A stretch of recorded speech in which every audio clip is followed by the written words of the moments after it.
Welcome, everyone, to episode 49. Super excited to have a recent and new friend, right? We met once and we really hit it off. Yes. Christina Vilaboa. Yes. Abel. I think it looks harder than what it is. Exactly. Once you say it, you're like, okay, that makes phonetic sense. But you see it and it's intimidating. And I feel like in my mind, when I see it, I want to read it in Spanish. I don't know why. Yes. For the bilingual people, absolutely. It's actually easier in Spanish because it's more. Yeah. Thank you so much for being here with CAVA Law. Tell everybody about yourself. What do you do? Who you are? All that fun stuff, and then we'll get started. Absolutely. Well, thank you for having me. No problem. Very Thank you. Exciting to come on and speak about what I and my colleagues do at CAVA Law and everything that surrounds that, because it's not just one thing; it's so many things. We're multifaceted, right? Well, I am one of the founders of CAVA Law, along with my business partner Vanessa Angulo. We founded CAVA Law starting with only one area of practice, which is our foundational area, which is bankruptcy law. Now, there's so much that accompanies that. There's a lot of litigation. People assume bankruptcy is not litigation heavy, which it isn't, but it has so much litigation around it and within certain aspects of it. And it's like commercial litigation, where we deal with litigation having to do with debts, creditors against debtors, debtors against creditors, and all that back and forth that also involves negotiation of debts and contracts. So that is primarily what we do, and that expanded from 2017 till now, and we've been growing. Why bankruptcy? Why bankruptcy? Well, the simple answer to that is that I started practicing at the heyday of the real estate market crash, where back in the day, no Zoom did not exist. So hearings were in person in the courthouse, and you literally had foreclosure calendars of people losing their homes. And the courtrooms were so packed, attorneys couldn't sit for hours waiting for their case to be called. So that led into bankruptcy, because so many people back in the day had to turn to bankruptcy for relief to save their homes, save their assets. And I ended up there and loved it. Loved it. That's interesting. Yeah. What would you say is the number one misconception that people have surrounding what you do in regards to people have about bankruptcy, or even like your role in the bankruptcy? Absolutely. I love the loaded question, right? No, but I love how you ended that, because the role, I love what I always tell my clients is, look, I'm an attorney, not a magician. Yeah. Okay. There's only so much we can really try to mold here, but what they need to understand is that the law is so much more complex than just eliminating debt. That's how people know it, right? The misconception. It's I charge too much. I did too much. It's a fresh start. I mean, which I know in theory it is, but it doesn't come without consequences either. Like it's not the easy way, right? Exactly. So there is the Chapter 7 avenue in bankruptcy, in which you file within a few months, you get a review by a trustee, and you get your elimination of debts, which is what everybody knows as bankruptcy. But there are so many more tools within the bankruptcy laws, the bankruptcy code, that allow individuals that are not necessarily, on the financial end of being unlucky, because our finances go up, they go down, or low asset. I've had clients that make 6 figures annually and have various assets, have to declare bankruptcy under the right chapter in order to restructure debts, not necessarily eliminate them.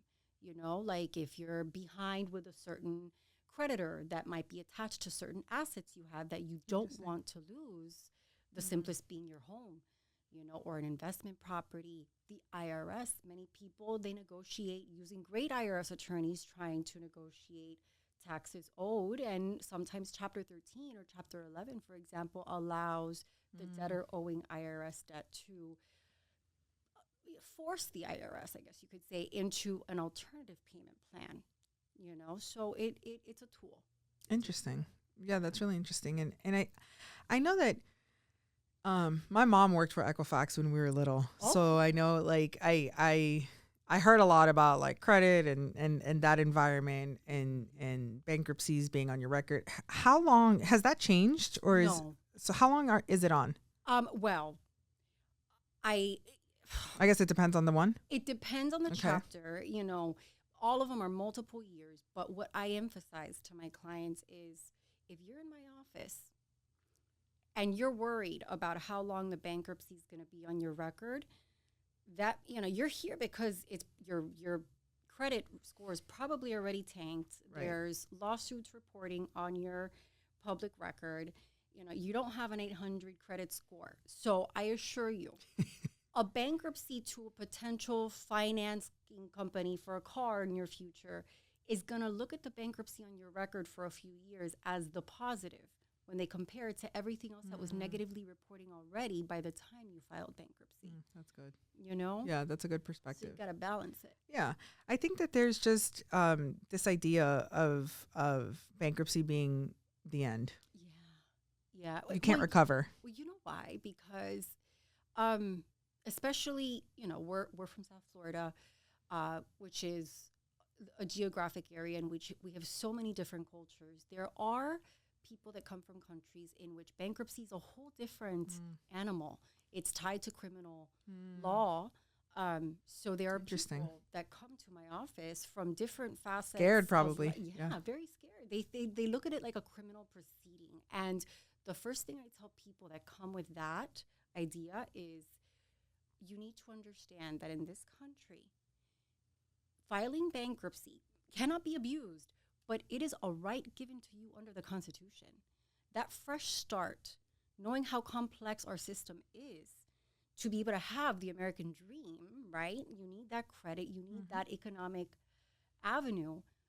To get a fresh start is given to you as a right under the Constitution. So you should look at it as a positive thing, not as a jail sentence. Right, right.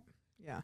That's actually a really positive way to see it, and almost refreshing to sometimes, like, I think the perception in society around it is also like it's a sign of irresponsibility. Right. Sometimes it's life happens, illnesses that you lose your jobs, right? Like divorces that could be catastrophic, deaths. These scenarios they happen to you. Yes. It's not a responsibility on your part of being, financially wild.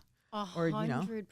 And this is why I love coming on things like The Bunker to really talk about these misconceptions, because in an economy, in a culture in which we have so much opportunity to take business and financial risks, right, to become successful, and we're afforded avenues and opportunities we wouldn't have otherwise. In order to take those risks, you have to know there's like a pillow to catch you somewhere. Now that pillow isn't all you might get your hip might hurt afterwards. Because again, like you said earlier, bankruptcy does have consequences, right? But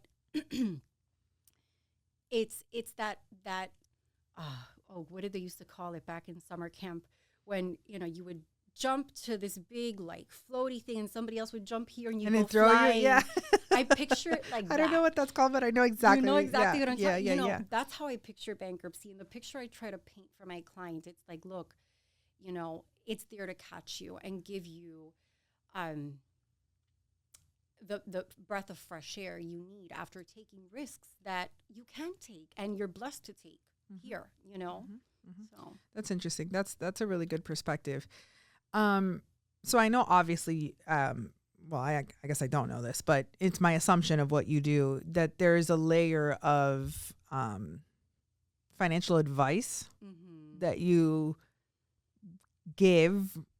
I know you're not a financial advisor, you're not a planner, you don't do that stuff in those capacities, but talk to me about navigating the conversations of this, like let's start in between families, right? Like marriages, and then we'll bridge it to business, because we all know partners in business, it's a marriage.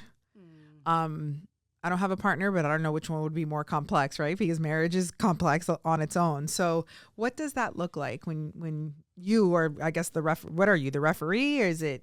Absolutely. Well, I am I guess you could say referee coming in at a time for individuals and companies, because we represent both in bankruptcy proceedings, when things are getting messy, things are falling apart or have fallen apart. When should they call you?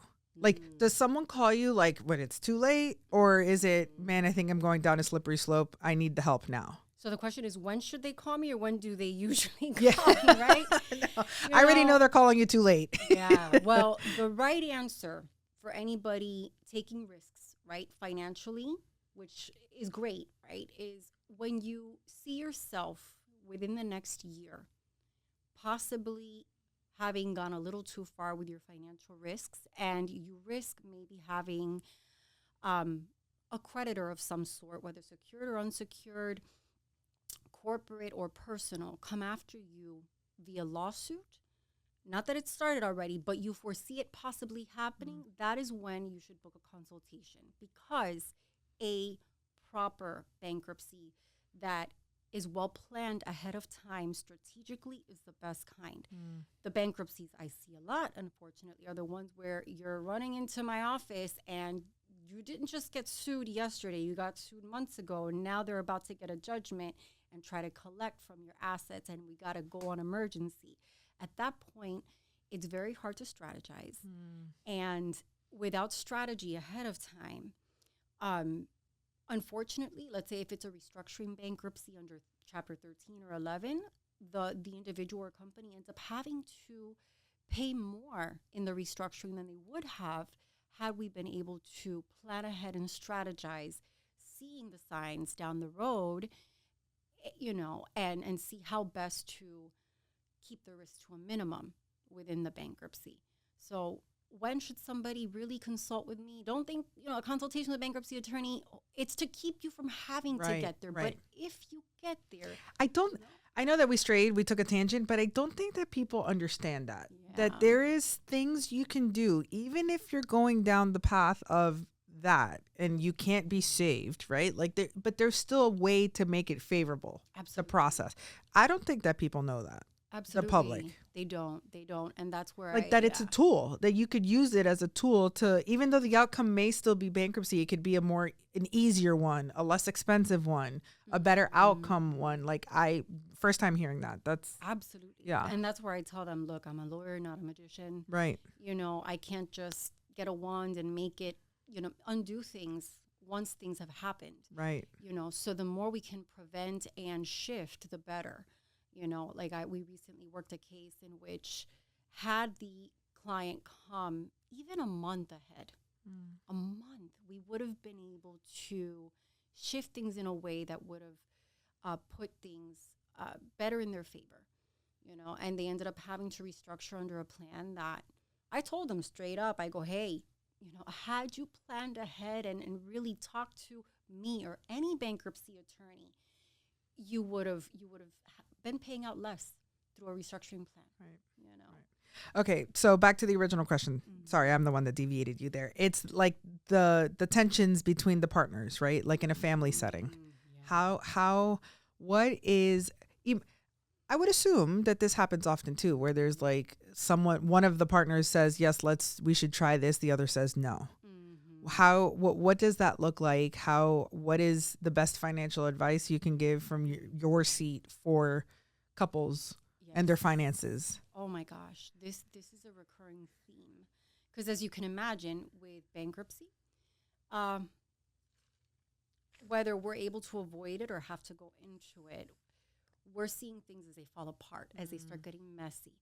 And I always like to tell clients, either business partners, romantic partners, or both, which is a lot of them. A lot of people get married or are together romantically and say, hey, let's start a business, you know, which is wonderful. First of all, let me just clarify, I think that's awesome.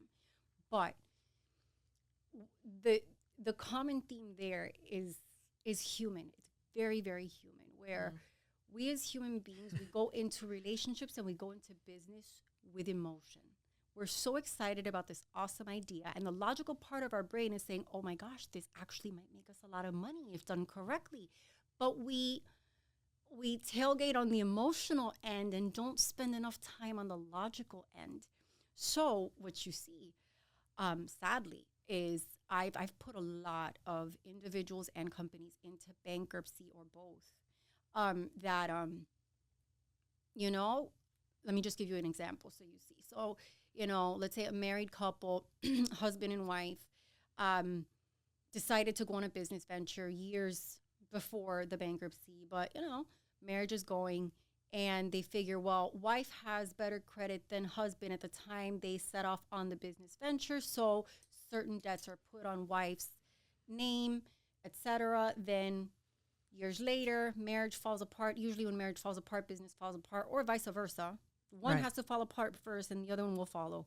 But they didn't spend enough time on that rational, logical end at the outset to say, well, if we're romantically involved, if we're married, we have joint marital assets, and we have now corporate assets together, and now we have one of the business partners / romantic partners taking on debt for the corporation and personally guaranteeing it, most likely, we should probably engage with a divorce attorney that can do some sort of postnuptial agreement and a corporate attorney that can draft some sort of partnership agreement as to risks and liabilities that we're undertaking together. Because at the end of the day, what happens is the people that can't do that ahead of time and spend more time on that logical end up, one of them will end up in bankruptcy, usually the one that has taken on the debt. And it's a very sad moment, because then they revert back to the emotional function again, and it's hard. It's very hard. And then we're dealing with corporate debts, personal debts, what's going on, marital assets, corporate assets, and then still just trying to live life. Yeah, Get through the day. Children, probably, like, I couldn't even imagine. Yeah. And then, Ciara, so people always say, well, we didn't say, we didn't think of that. Well, even if we thought of that, we thought it was bad jujus. When you're with somebody, isn't it bad luck to talk about prenups or postnups or talk about financials in a business way? No, absolutely not. I mean, I have a business partner. I have a husband who also happens to be an attorney. And there are ways to look at the black and white day-to-day, money's coming in, money's coming out, debts being taken on, etc., and looking at it logically and trying to enter into valid arrangements that will deter litigation down the line, that will deter creditors, coming after you heavily.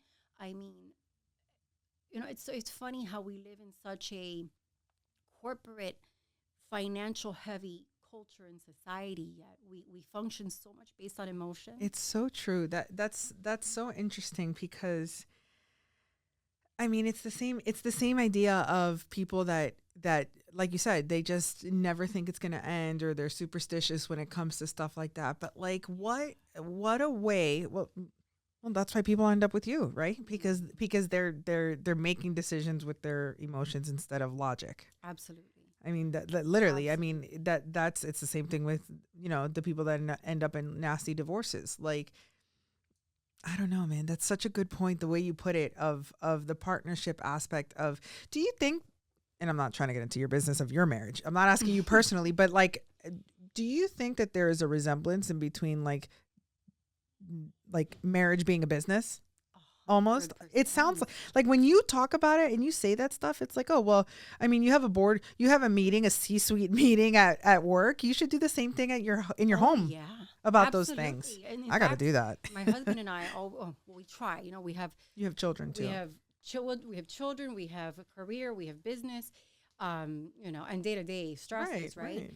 But we always like to say, let's assign any date night to be like our family corporate night. That's great. I love that. And look at our calendars, look at what's upcoming. What do we want to achieve in the year, financially, non-financially, and plan it out like you would in a board meeting. I mean, you got to look at it like that. That's great. That's actually great advice. And I think that, again, I don't live in your space, but I could assume you're part therapist too. Yes. You're part therapist. But the concept of how much of these things either could be avoided completely or just go smoother with basic communication. Oh yeah. Like logical communication, emotions removed. So that idea of like having that fact logical approach to finances and these types of decisions help. Absolutely. It helps. Absolutely.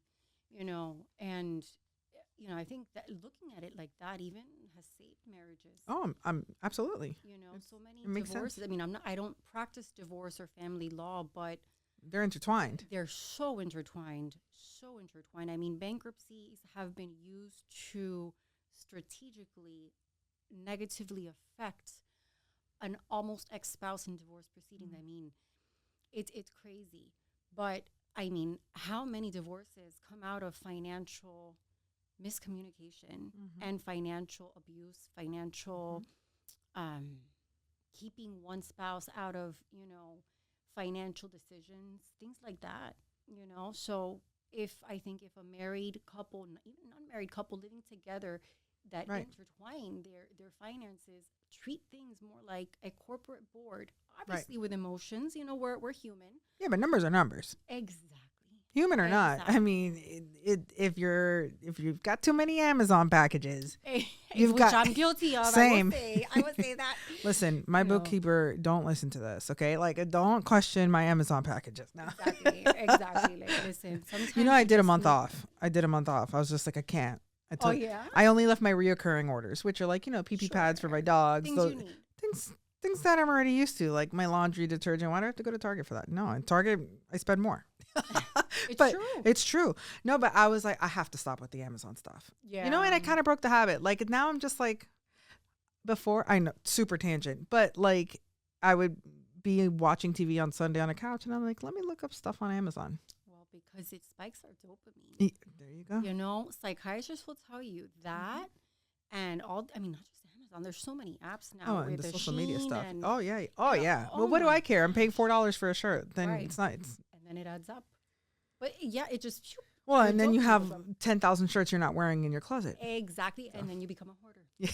You see the spiral? It is a spiral. It is. Like, and then part of the bankruptcy, speaking of that, we have to present all assets, including, you should see my clients' faces when I tell them, look, I'm going to give you a list of things you potentially have in your home. You're going to tell me approximately how much you have of this and what you think you could get for it if you were to have a garage sale and sell it. Okay, so not what you originally bought it for, but what you would resell it today with the armpit stains on the shirt and the pee-pee stains on the couch that your dog, and their faces are just like, I have to go through all my stuff. I don't want to go through all my stuff. Like this, I have so much stuff. And I'm like, yeah, I know. Yeah, you're like, yeah. It's a cultural problem. We do. We hoard. Oh. Yeah. I did this a couple of years ago, and of course I fell off, but I really want to do it because I actually packed my car this weekend with clothes to donate.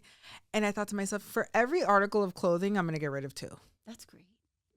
That is great. I have to, because then I'm going to wear it. I have stuff that I've been saying I'm going to wear and I haven't worn it in a year or 2. It's true. You forget you even own it. Right? Well, I'd like to. All week I've been wearing my hoodie, right? Like it's. I wear the same thing anyways. We gravitate towards what's already comfortable. It's.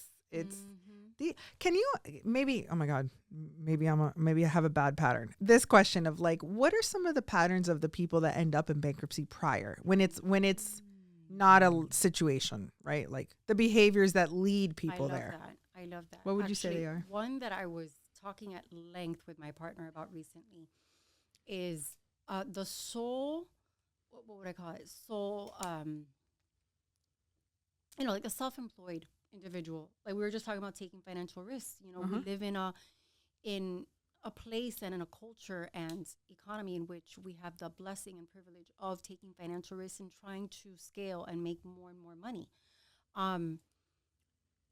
One of the biggest themes I've seen among many different categories of clients is the person that ventures out and starts their business and doesn't take the time and seek out the right professionals to advise them on how to categorize and organize everything. That being maybe a good CPA that doesn't just do your tax returns, but looks through your financials and tells you, okay, these are the tax strategies we can take this year so that I don't surprise you at the end of the year and show you all you're going to pay back to the IRS.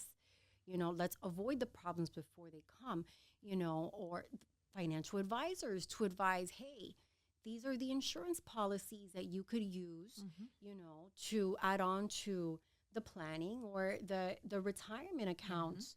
You can't just throw yourself off a cliff and hope that bubble is there, I mean, even though there are things in place like bankruptcy that Yeah, I They'll mean, it's still catch not you. the Right. standard operating procedure, right? Right. It's not like the option that you want to take Right. off the bat. I mean, I recently dealt with a file in which, the client was one of these risk takers that I look at that and I'm like, I can admire that and I want to help you.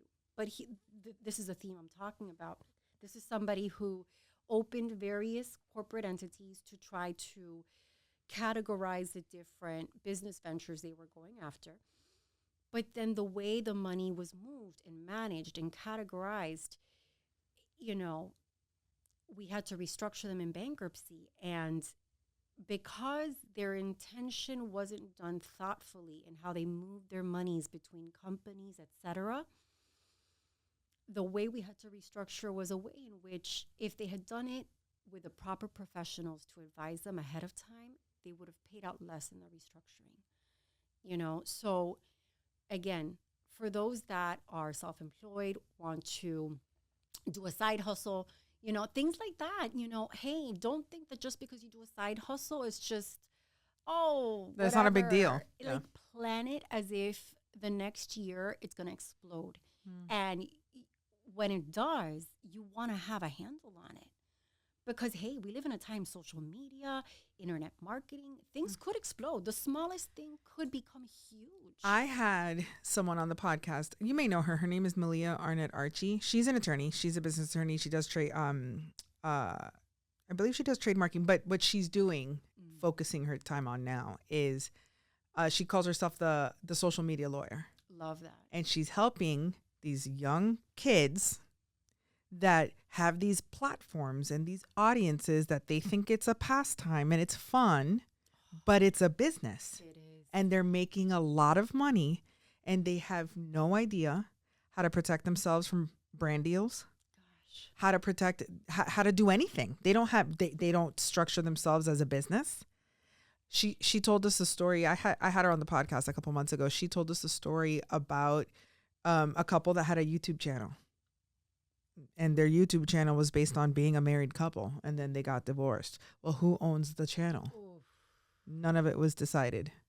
This is a whole new area of law and of business and of money that is so fresh. And she's so fascinating to talk to because she talks about also, like you're saying, what's a side hustle now can make you a lot of money. 100%. And it shouldn't be thought of when it comes to structuring like a little side hustle. When you're walking away making $40,000, $50,000, $80,000 a year off of anything that you do on the side, that's a lot of money. Absolutely. It's a business. Absolutely. Just because you spend 2 hours a day on it doesn't mean it's not a business. 100%. I recently spoke with somebody whose side hustle was, what is this? The word for it is when you're a middleman to sell luxury goods, a consignment. Oh, right? So she's a mom and she's like, oh, well, I have the connections to be able to resell very, used luxury purses, but in good condition, right? Mm-hmm. So I'm like, oh, that's there's a market awesome. for that. Yeah. Huge market. So she started doing well, still a side hustle, but she wasn't taking it seriously. And I go, well, so how do you catalog your inventory when you have that middle ground in which, the previous owner has given you the luxury item that has good value to it, but you yet haven't sold it? Are you, you have to think about that, how are you going to protect yourself being a middleman, quote unquote, right? Because if something happens, you need to be able to protect yourself as a middleman. She's like, oh my God, I hadn't thought. And it's a lot of money. So much, I think that a lot of people are caught in this idea of doing a couple streams of income and you don't really pay, you're making money because you can see it, but it doesn't feel serious. Right. That concept is, it's fascinating because I'm having more and more conversations about people even looking to do stuff like that, like side hustle, but that culture is not what it used to be. I feel like at a point it was always like selling Herbalife. Yeah. That's what side hustles were. Avon, yeah, like those services. Not anymore. There's some, speaking back to those, there's some of these salespeople and those original. Oh, yeah. That made a lot of money. A ton of money. But you know what? Why? Those were the original side hustles, quote unquote. But now people have a hard time looking at side hustles more from a business perspective because of social media. Mm-hmm. So many of these side hustles, they go on a platform in a social media space, and I think we as humans have a hard time thinking that social media is real life. That's real. Yeah. And like, Yep. It's true. It's so funny because I was talking about this recently. I'm speaking in my industry this year, and I'm talking about like personal branding and thought leadership and all that stuff. And the concept of like what we think about social media has changed. Yeah. Because the days of where only famous people or already rich people are making money on social media are gone. You and I can monetize social media. Yes. The average person monetizes social media. Yes. I think that people think it's still like so far away, like, oh, only influencers do that. No. Mm-mm. All of us can be, that could be a side hustle. And the scary thing is, from a liability perspective, a business perspective, is that so many of the people taking that jump off the entrepreneurial cliff are really young people. Yes. Really young people that don't realize the risk that they're taking, and how successful it could potentially be, but also how fleeting. Yes. Because as fast as it comes, it goes. Yes, 100%. It's so funny because I just had this conversation with Malia, and she was talking about the power of like people chasing viral moments, like that because you get a boost and you grow and you get view. No, the social media game, the plan for social media to be successful and monetize it consistently is to grow an audience of engaged followers that you're building your own like pod, your own community, right? And then the importance of bringing them off these platforms to your email list or to your in-person events, like the that. Funnels. The funnels of it's a business. It's a business. And I think that any business owner that doesn't view it as that is really working in another generation. 100%.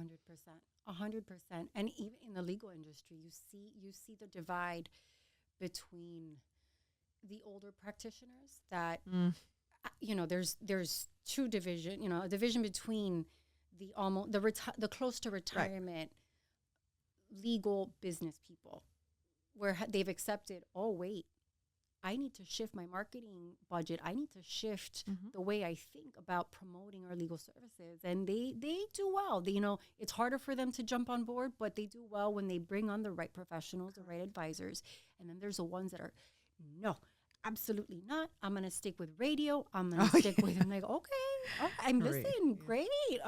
Listen, it's the concept of what got you here won't get you there. In life and business and everything, right? If there's no evolution in process and in new things that you're trying and tactics, we're bound to go stale. No, in anything, right? Development, personally, your family, relationships, your business, right? Absolutely. The concept is the same. When gauging, the step, at least in the legal industry, right? As a business person, you gauge, okay, how do you market and attract clients that might need your services? And once you attract them, how do you handle that stage in which, at least in the legal industry, you have to collect information from them to be able to properly analyze their situation and see if you can help them. And that one has been really interesting in the last few years, because you see a distinct separation between the potential clients that are really, really comfortable with technology and want the fillable PDF forms or the online form to submit on their cell phone, on their tablet, versus the sector of potential clients that call your office, tell you, oh, no, don't send me that. I'm not going to send it back to you. I want an in-person appointment. I want to see the attorney's face. I want to talk to them. I want to see their body language. And then there's that middle ground where there's people that will do both. So it's a very interesting mix of ways of seeing how to solve a problem. So you have, the ones that come to our office that it's like, let's do everything online. This is perfect. Great. Give me my solution. I'm good with social media. I'm used to giving you what you need and you giving me what I need. And then there's people that want that more. You know what it is too? They already trust you. I guess so. Because you're on social media. Yeah, that's true. You do a good job with your social media. You're present. Thank you. That's the problem with the businesses that don't shift and don't embrace. It's Blockbuster and Netflix. It's the same thing. The reality of it is that I heard this fascinating statistic about C-suites that are retiring in the next 3 years. 435,000 C-suite level C-suite level executives are retiring in the next 3 years. Wow. So guess who's coming in to take their spots? It's people our age. Yeah. 50 and under, right? 50 to 35. Well, if you think about how you consume content and how you make your buying decisions, right? Mm-hmm. If I have a question about a camera, if I'm going to buy a camera, before I bought this equipment, I YouTubed it. Right. What is the best podcasting equipment?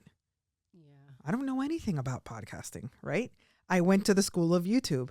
And it's the same thing with like, my Instagram is full of 40, 41, 45-year-olds that are corporate girlies, even though I do own a business. But like, what's your fashion like being mid-sized? I want to see what they're wearing. Yeah. Give me inspiration. Oh, you shop at Aritzia? Well, I've never even thought about going there. And oh, my size, great. Let me go there. Mm-hmm. Right? That concept of, and there's a layer of trust built in. You feel like you know them. And that is what speeds up the buying process. Yeah. For that buyer that just wants the paperwork set, well, that's because they've been watching you for months. Mm-hmm. That's because you've been answering their questions for months. Yeah, yeah. And you know, and I was actually speaking with another business owner about even for, you know, our age range, it's still hard for certain professionals and business people to get past that barrier of like, oh my God, but I have to hear myself talk. Oh, listen, it's not easy. It's not. And that's what I told them. I go, you know what? Let me tell you something. I'm a people person. I'm not, you know, I don't have an aversion to public speaking. It doesn't mean I don't get nervous. It doesn't mean I don't, you know, cringe when I think my pitch, my tone of voice is a little too high, or what note was that? You know, we're all, of course. But you have to. In today's day and age, you cannot do business otherwise. You can't. You can't. I give this presentation and it's called Visibility Equals Opportunity. Mm-hmm. The sad fact in my industry is that the person that's the one that is the loudest and the most found is the one that wins more. That doesn't mean they're most qualified. That's true. It's the same with attorneys, right? Mm-hmm. It's the one that has the best campaign, the one that's the most consistent, the one that's everywhere. Why do you think those big trial attorneys are on every billboard? They're on every radio commercial. At that scale, they just know they have to be top of mind. Absolutely. And you know why they're so good too? Because when you know, at least in the legal profession, when you scale to that point, most of the time, those that are on the billboards are not the ones doing your case. They have vetted and hired the right personnel, the right team to service their clients, and they're focused on the business and they're putting their face out there, or, you know, the people on their top team to really promote. Mm-hmm. And I think that's the key. I think, especially in service-based industries. Right. We don't have a product that's nice and like cool. Mm-hmm. Right. And especially like in yours and like mine, nobody wants to talk to me. Nobody wants to buy another piece of insurance. Right. Nobody, like, it's awful. I understand that, right? Your process is not great. It's not giving people warm and fuzzies, maybe if it's the outcome, right, that they wanted. Right. But it's a tough, it's a stressful time when they come to you. Yes. Insurance is a stressful time. They don't want to talk to me. They don't want to buy it. They know they have to buy it, and then they hope they never use it. And then when they do, you hope it's right, you know? Which, it's just, it's very, very difficult to do these roles and try to connect, you know, create that connection with the audience and create that and even form an audience of people. So you have to be which I know that you guys do this. You do a good job of this. Like, I know you guys win awards and you're very active in your community. I know you do a lot of networking. What's the best advice you have for someone, law or not, just business, on like getting out there? Like, what do you think? Is it, you know, chamber? Do they go? What's the route that worked for you guys? Well, I think, you know, it changes depending on industry. Sure. You know, I think service-based industries like ours, where we have to engage with the client to get information, to give a result, have a lot of similarities. And aside from what we were just talking about, having a social media presence to establish your knowledge, you know, so the client base knows that, hey, you know what you're talking about, you know what you're doing. And aside from networking, obviously, you know, at least in the legal industry, a lot of business comes from other legal professionals that maybe do other areas other specialties that when they get a potential client, they send it over. But I think the biggest one that has really shifted our client base and really leveled us up is true involvement in the community. Really true involvement, and not just true involvement. You got to market it. You got to let your client base know and your potential client base know, hey, I not only care about the law and how to help my individual clients, but we all live in the same community for the most part. We're not talking about like social media and internet, but, you know, going back in to person. basics and saying, what is the best way of giving back? Is it a toy drive on the holidays?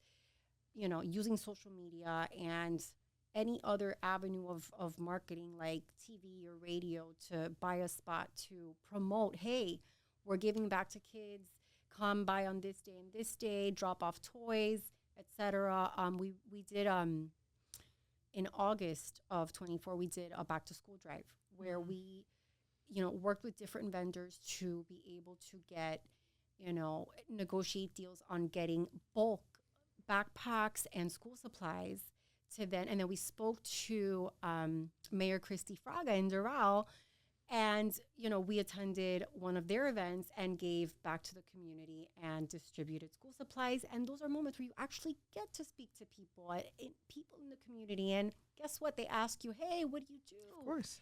And they remember you. They remember your face. Obviously, hopefully you have great marketing, you know, tablecloth, swag, and all the swag, and they go back and they remember. I mean, there's something to be said about traditional advertising and public relations. They do work. It doesn't die. No. And I think that's also the misconception that people, like, for example, when we had the Allstate, we started in Allstate, and we used to have a room where we did mailers.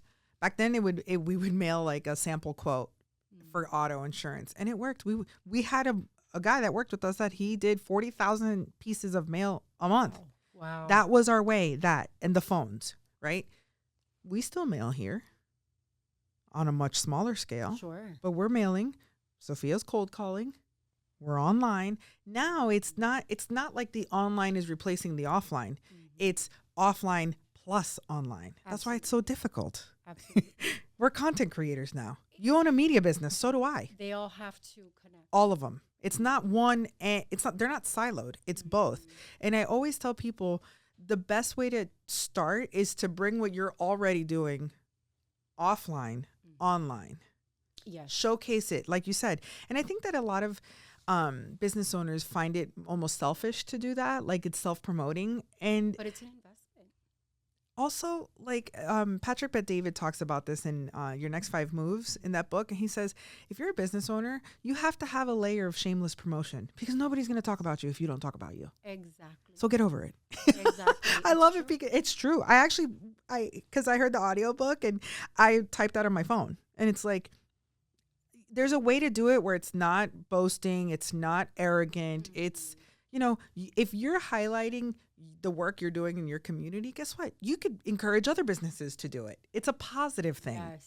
To and do you know, that. So one of the things we do is we get involved with young women. Oh, I love that. Right? Because one of the things I learned early on in my profession is that what you just said, shameless self-promotion, I guess it's social, it's cultural, but one of the first business partners I had many years ago when I started on my entrepreneurship journey,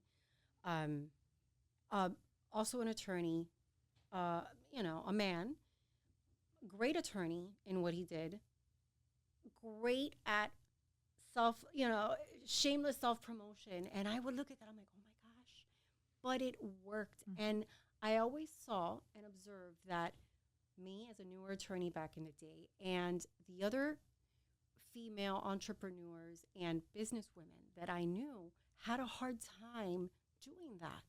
And I slowly learned, observing people like him, right, and said, you know what? No. Why? Listen, they don't care. They don't, but neither we got to should learn we, that, of course. You know, and I don't know what it is culturally or socially that, I could guess, right, and venture in that theoretical social theory, but, you know, women have a hard time with that. So we always tell women, you know, young women coming out of high school and college, thinking about what it is they want to do, what they want out of life is no matter what it is. I don't care what it is. You want to become an attorney, you want to become a doctor, great. You want to stay home and care for your kids, great. Promote the hell out of it. Be proud of the things you do, be the best at it, and talk about it. I love that. And I would say even outside of culturally, like literally like heritage wise, I do believe it's a insecurity thing. It speaking from experience, I think that it is I don't want to call attention to myself type of thing. But I got to grow my business. So like you, I was just like, well, let me see what happens. Let me just try it. Right. And so I'm still working on it. I'm careful about like, how I do it or what I say, but it really does help. It helps. And honestly, this is wild. And one of the things I've learned on my journey of entrepreneurship is that all the woo-woo stuff that you hear, it's all true. Oh, yeah. Like all the stuff of how you talk to yourself, your thoughts matter. Negative thoughts way more than, it's harder to get rid of a negative thought than to come up with all of that stuff of just your thoughts, your mind, your mindset, all of that stuff is so true. Where it's like before, and I was like, oh, these people they're on one. No. Nope. I have experienced it. I tried something, even though I was scared, I was able to do it. Public speaking, right? I got an opportunity. I said yes. And now I'm speaking multiple times a year. And now I'm not as fearful, right? That's awesome. And I grow up, I rise to the next occasion, that concept. I thought, right. No. It's the same thing with like posting on social media, getting in front of the camera, doing a video to promote your business or, that whole idea, the more you do it, it's a muscle. Absolutely. It's a habit. You learn how to do it. And also detaching from the outcome, right? Like it's also the concept of like, if I make this post and it only gets 4 likes, so what? Then it'll get 4 likes. And right. Then guess what? I heard that too about like people that say, oh, my reel or my post only got like 200 views. And the concept of like, yeah, but if you walked into a room of 200 people where they were staring at you, how would you feel? Nervous. That's a big deal. Having the attention of 200 people is a big deal. In person, it would mortify half the, of course. Anybody. Half the people wouldn't do it. Half of them couldn't even get up and introduce themselves. Which is crazy that same person looks at it on social media and doesn't see it as real as if it were in person. Right, as like a good thing. Right. So I love that you guys are doing that work for young girls because I think it's definitely needed. Yeah. Especially with the power of social media and what that's doing to their brains and their self-esteem. Yeah. That whole thing. That's a whole other world that I know. 100%. You have girls. I do. I have 2 girls. How old are they? 3 and 7. And it's awesome. But it is scary, man. I'm sure. It really is in the sense of like you want to build them strong. You want to build up their self-worth. Make sure they know they're intelligent and beautiful and strong. And whenever I drop them off at school, we go over that. What are we? That. Intelligent, beautiful, strong, courageous, and what's the end? And I love that. And did I say confident? No.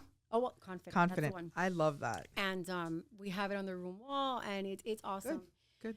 But then you always, as a woman, having gone through that like self-doubt phase or what have you, personally or professionally, you go, am I doing the right thing? Yeah. Yeah. It's hard to shape little people. That's why I didn't do it. That's why I didn't. I learned that very young. I realized, oh man, all of your decisions affect other human beings. Like that's a lot of responsibility. So I bowed out of that one. But very early. I think it's in today's day and age, I find it, I always tell my husband, oh my gosh, I'm kind of glad we didn't have boys because I feel that the times we live in require a certain kind of man, so if I were having to shape a man to grow up in the next 20 years, tough. Man, honestly, they're both tough, but I know what you're saying and I agree. I think, as much as technology has helped society and all this stuff, but all the connectivity I think is really just detrimental to us as a society. Yes. It's too much. I think because there's no disconnecting. Mm-hmm. Like you and I, when we went to school and like you said, you had your years maybe of self-doubt, of of low self-esteem. I for sure did, right? Like we all do. It's puberty. It's normal, right? You have those years, but you know what? It ended for us. Right. We were able to go home and still just be normal kids. They can't. They don't. They can't. Mm-hmm. It's if they're getting made fun of in school, it's 24/7. It goes on to a social media. It's on the internet platform forever. Uh-huh. There's no control of the impact of information and how far and widespread. And at those impressionable ages, it's really damaging. If it's damaging for adults, Yeah. imagine at 7, at 10, at 13, at that age where everyone's awkward. We were both awkward. Absolutely. It's just in a digital photo Absolutely. in a closet, put away. And one of the things we tell the young women that we try to mentor and when we speak to students is, hey, remember, there's no you might think you deleted something, but is there really such thing as deletion in the internet? Nope. And Now when people have screenshotted already. exactly. And in 10 years, when you want to go get that dream job, that dream position, and you're going in for an interview, and you realize that some post from 10 years prior comes back to haunt you because Mortifying. somebody knows somebody who knows somebody, you know, you always have to think twice about what you put out there. Yeah. You know, and not to say don't be genuine, but, you know, come on. But growing up, I mean, you're going to make mistakes. You're going to make... The thing is that their mistakes are permanent. Exactly. Ours weren't. That's You so couldn't hard. find them. So They're buried. hard, so hard. I really feel for those that come after us, right? Yeah. Because Yeah, it's a different society for sure, and even experiences, expectations of life. Like, you know, life is hard, right? This is hard, but we learned that older.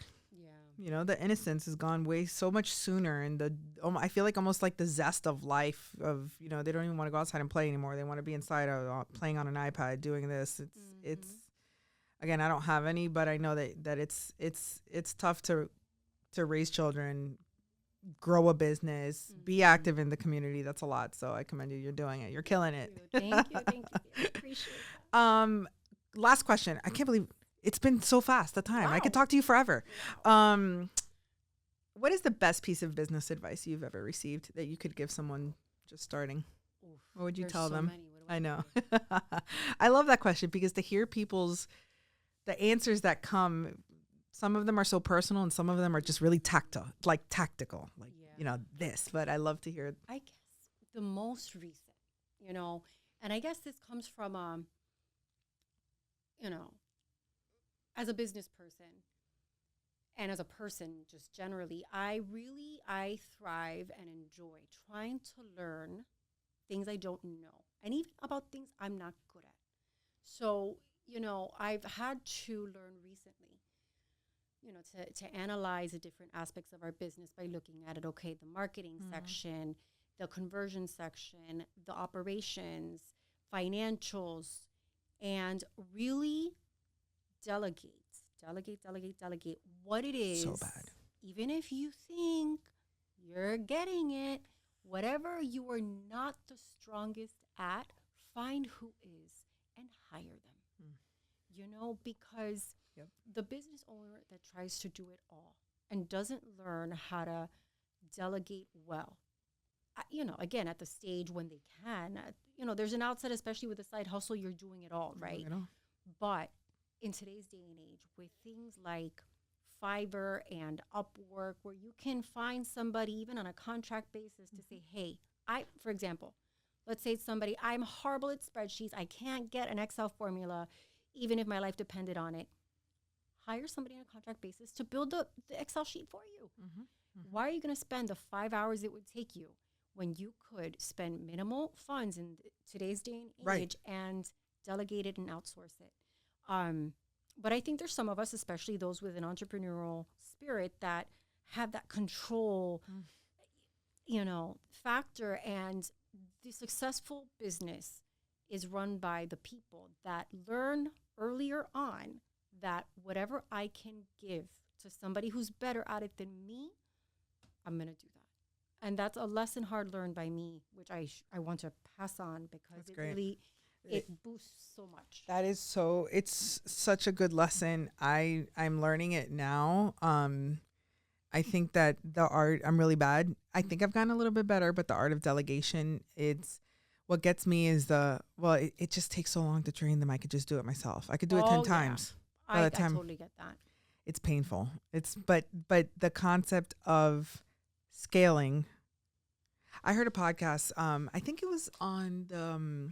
It's not a series I listen to often, but I don't remember his name. But I think it's called the School of Greatness. I think it's called, and it was with Rory Vaden, and he's a branding expert in the country. But he I haven't read the book either, but it's a book about I think it's called Taking the Stairs, something about time and delegation and things like that. And super good podcast. And he talked about two things that really stuck with me. First is 80% done right by someone else is better than 100% done right by you. And I was like, oh. That's a hard thing, right? But I get it. Of course. Well, because you can't do it all. Well, first of all, you think you're doing it all right. You're not. Right. That's the concept. I think I do it 100% right. No. When you have a fresh pair of eyes that you delegate something to, you can even get feedback on doing it faster, more efficient, better, right? Yeah. Because it happened to me here. I've been doing this for 23 years the way I've been doing it. And this is the way that works for me. Yeah, but they're young. So they were like, see, but what if we do it this way? What about this? And they were right. Right. It made me more efficient. It made the communication better because now we're speaking the same language. That idea of, if I wouldn't have let that go, I would have never been able to do it even more efficiently myself. But that concept of 80%. And so I tell myself all the time, it's good. Let it go because you can't be everything. You can't do it all. And there's no such thing as perfect. Right. There's but no such thing as perfect. That's the thing. It's like the concept of that I do it 100% wrong is false too. So we're both probably doing it 80% right. Exactly. So, and then the other one, which I learned with the concept of the training was in order to delegate something properly, because then people complain, well, they're always asking me questions. Well, they always come back and ask me questions. Well, that's a you problem. Yes. That's a training problem. And so they said that which is wild when you hear the statistic, however long it takes you to do that task, multiply it by 30. By 30. Wow. And that's the amount of time you need to spend training that person to do the task like you would. Yeah. So up front, if the task, takes me 7 minutes times 30, whatever that is, okay, it sounds like a lot, but how many times a day do I do it for 7 minutes? Then I get my time back. And then you figure out how to do something on. And then you train them enough. Exactly. The problem with the delegation that doesn't work, because I've done it and I've done it very bad, is that I didn't train them enough. And I think that they know what I'm thinking. And they don't. They don't. Of course they don't. I don't even know what I'm thinking. Right. Right? Right. And that's something that we always, my business partner and I always say when we have employee, we say, oh, well, why didn't they do it like this? We always stop ourselves and we say, well, when was the last time this was explained to them and how much was it broken down? And is it fair to us to think that they understand? Right. We have to go back and see what was their understanding of the task, And one thing I've been doing lately, and I should do it more. I haven't done it enough, but every time I've done it, it's worked like a charm. I mean, for things that I have to teach that are on a computer, right? Right. Zoom. You record yourself Yep. on Zoom, how Yep. you do it, screen share, talk through it. Yep. And it is gold. It is gold because they're seeing what you're doing. You're telling them your thought process, and then they can watch it as many times and they don't have to interrupt you. Yeah. Have you ever heard of Tango.us? No. Oh, Tango.us is my favorite. And it is, it's screen records, but there's no video aspect to it. But it does screen record, and every click you do, it takes a screenshot of the screen. Oh. So by the end of it, you can clean it up. If you click too many times, like by accident, that's fine. But every click you do, there's a square on the box. For every step of the And task. it creates a step 1, step 2. And then you can edit it and add the context in writing. So you can label the stage here for me, I have one that's here's how you quote cyber liability insurance with this insurance carrier, right? And it's you click and I'm okay, you log in. So you click log in, and then the login button is highlighted, and then you could put there, you enter your name and your password, whatever. And it gives you the written version of the SOP. And then when you go to use it, it's automatic. It navigates it for you, or you can click through it. That's great. Love it. And it's $12.99 a month. Oh my gosh. It's amazing. It's amazing. It's my it's actually what helped me get this delegation thing off. Yep. That's awesome. It's so good. That is awesome. I love it. It's my favorite piece of technology, that and Canva. And I love that the next C-suite executives are going to be people like you and I, because I'll tell you something. The next generation of workers doesn't understand that our generation wasn't trained.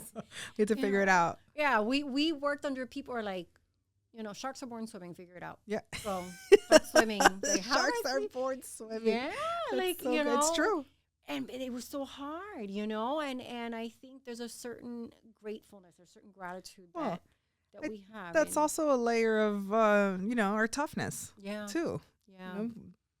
That's our approach to life in general, right? Now there's nothing we'll figure it out. Exactly. It's a sink or swim thing. Absolutely.